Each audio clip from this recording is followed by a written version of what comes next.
ధర్మపురి అరవింద్ మాట్లాడుతున్నారు, ఇప్పుడు లైవ్ చూద్దాం. సీరియస్లీ ఇది దశాబ్దాల నుంచి ఆప్యాదాలు చూస్తున్నా. ఏమేమో మాట్లాడుతున్నాడు. అక్కడ నేను హిందువునే అంటాడు, నేను మొక్కుతా అంటాడు.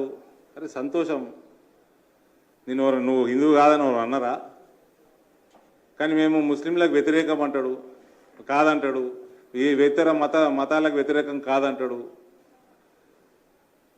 మరి ఆర్టికల్ 370 వాపస్ తెస్తాను ఎందుకున్నది మీ మేనిఫెస్టోలా? మీ నాయకులు అంటుంటే మరి నువ్వేం చేస్తున్నావు? యూనిఫామ్ సివిల్ కోడ్ మీద ఏంది నీ ముచ్చటేంది?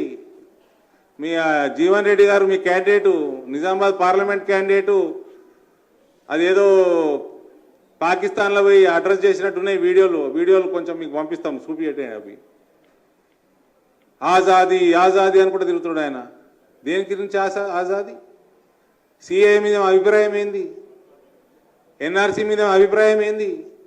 సిఏ అయితే ఇలా చట్టం, ఎన్ఆర్సీ వస్తున్నది ఆయన అమిత్ షా గారు కరాఖండిగా చెప్పారు మస్తాల్లా. ఇవాళ యూసీసీ మా మేనిఫెస్టోలోనే ఉంది. మరి దీని మీద ఏమంటారు? మరి 370 మీద ఏమంటారు? క్లారిటీ ఇవ్వండి. నువ్వు హిందువు అయితే రేవంత్ రెడ్డి గారు చాలా సంతోషం. మథురాలు ఏం చేద్దాం చెప్పండి. కోర్టుల కేసు ఉంది, ఎటు దిక్కు సమాధానం? మీ సపోర్ట్ ఎటు దిక్కు చెప్పండి. జ్ఞానవాపి మీద why don't you come out openly? చేసే అన్ని కార్యకలాపాలన్నీ హిందూ వ్యతిరేక కార్యకలాపాలు. ఆ చేస్తున్న పాపాలు కడుక్కోనికే మళ్ళీ హిందూ దేవుల దగ్గరికి పోతారు వీళ్ళు.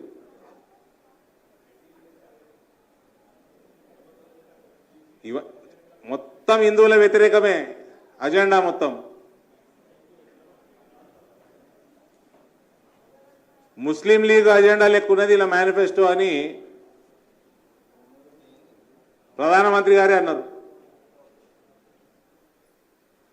ఫారెన్ పాలసీ మారుస్తారా ఏమన్నారు వీళ్ళు?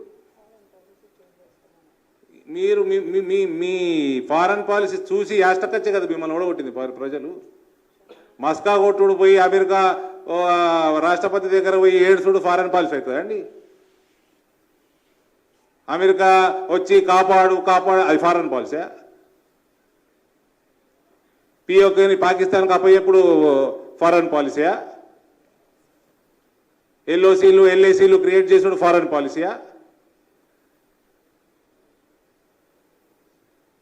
చైనాలో పోయి పబ్లల్లా తిరుగుడు ఫారెన్ పాలసీయా?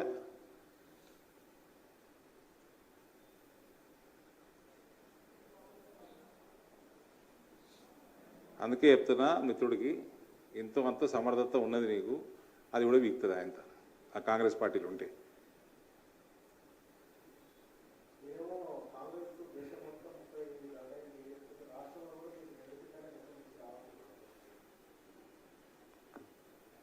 అట్లా అనకపోతే ఆయన ఉద్యోగం పోతుందండి.